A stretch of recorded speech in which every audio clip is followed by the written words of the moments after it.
Hello friends, infinite बी कन्सिस पे या प्रकरणामध्ये अहमदनगर किंवा आत्ताचा अहिल्यानगर या जिल्ह्यातील श्रीगोंदा तालुका येथील बहुतेक गुंतवणूकदार हे फसलेले आहेत आणि त्यांच्या भावना ह्या अतिशय तीव्र झालेल्या आहे. आणि असंच एक प्रकरण किंवा एक गोष्ट ही श्रीगोंदा तालुक्यातनं पुढे येत आहे. यामध्ये घडलं असं की सिस्पे फसवणूक प्रकरणामध्ये माणसं अगदी त्यांच्या प्रतिक्रिया ह्या तीव्र झालेल्या आहेत आणि त्यांना आता म्हणजे इतका त्यांच्या मनामध्ये राग आहे ह्या एजंट्सच्या विरोधात.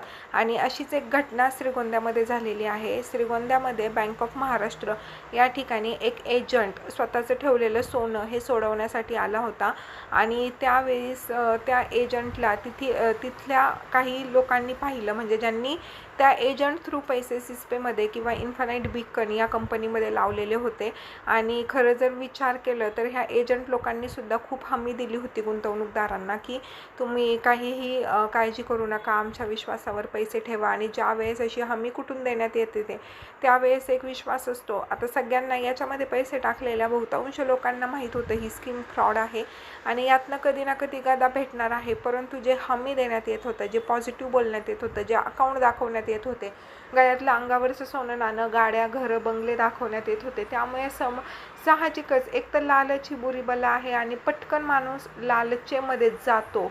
हा माणसाचा गुणधर्म आहे आणि याचाच फायदा ह्या एजंट लोकांनी घेतला होता. त्यांना टार्गेटच होते की तुम्ही एवढे टार्गेट कंप्लीट करा, तुम्हाला फॉरेन टूर, तुम्हाला ही टूर, तुम्हाला ती टूर. आणि याच्यातनंच लोकांना या फ्रॉडच्या मध्ये ओढून घेणं किंवा फ्रॉडचं जे लालच आहे ते दाखवणं ह्या एजंट लोकांनी केलं होतं. आणि ज्या एजंटला मारलं आहे तो एजंट जवळजवळ MF लेवलचा एजंट होता, म्हणजे त्याच्या अंडर खूप बिझनेस होता.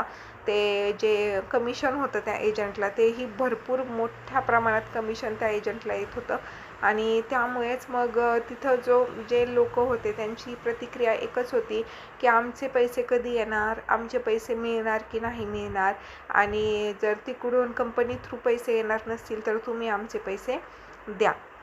आता जे सिस्पे घोटाळा झालेला आहे तो कोटींमध्ये घोटाळा झालेला आहे आणि त्याच्यामध्ये एवढे सर्वसामान्य लोक या घोटाळ्यामध्ये म्हणजे काय म्हणतात ना, रखडले गेलेले आहेत. अनेकांचे जमलेले लग्न या सिस्पे प्रकरणामुळे मोडलेले आहेत. त्यानंतर पैशाअभावी अनेकांना उपचार नाही मिळालेला आणि त्यामुळे प्राण गमवावं लागलेले आहे.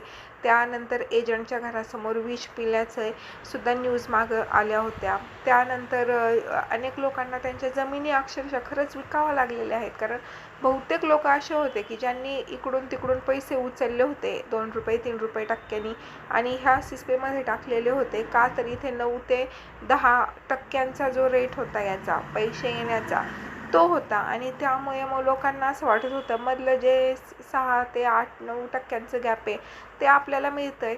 आणि त्यामुळे बऱ्याचशा लोकांनी याच्यामध्ये पैसे टाकले आणि बघायला गेलं तर पैसे आले पण बरं का, 2-3 वर्ष पैसे हे कंटिन्यू आले. आणि यामुळेच ते MF म्हणा, एजंट म्हणा, भरपूर मोठे झाले, त्यांचे घरं भरले. पण जो रखडला गेला तो सामान्य माणूसच नंतर रखडला गेला आणि याच्यामध्ये प्रत्येक वर्गातील लोकांचा समावेश आहे. आणि आता असं झालंय की म्हणजे म्हणतात ना, माणसाला लोन फेडणं हे खूप म्हणजे मोठी गोष्ट असते.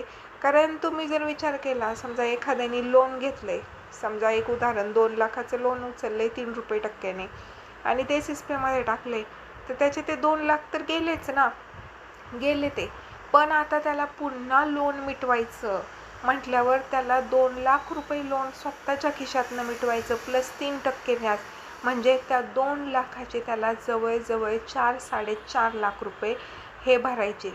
म्हणजे तुम्हाला कळलं का, डबल पैसा. ज्याने लोन काढले, लोन काढून इकडे सिस्पेमध्ये पैसे टाकले आणि इकडून तुम्हाला पैसे भेटले नाही, म्हणजे त्या व्यक्तीला जवळजवळ डबल पैसे गेलेत. ज्याचे काही लोकांनी काही घरदारं विकून पैसे टाकलेले आहेत, तर त्यांचे समजा गेले 20 लाख टाकलेत, 10 लाख टाकलेत, तर ते गेले, त्यांना परत तर भरायचे नाही आहेत ना. पण अनेक असे लोक आहेत ज्यांनी लोन उचलले आणि ह्या सिस्पेमध्ये पैसे टाकलेत, मग तशा लोकांचे डबल पैसे गेलेत. आणि त्यामुळे ज्या लोकांनी लोन करून पैसे ह्याच्यामध्ये टाकलेत त्यांचे संसार अक्षरशः उघड्यावर पडलेले आहेत. आज काही नाही म्हटलं तरी त्या लोनला काय व्याजाला झोप असते का? नसते. तर अशा पद्धतीने हा इतका घाणेरडा फ्रॉड आपल्या श्रीगोंदा तालुक्यामध्ये झाला आहे की ज्याने लोकांना इतका बागायती क्षेत्र आहे.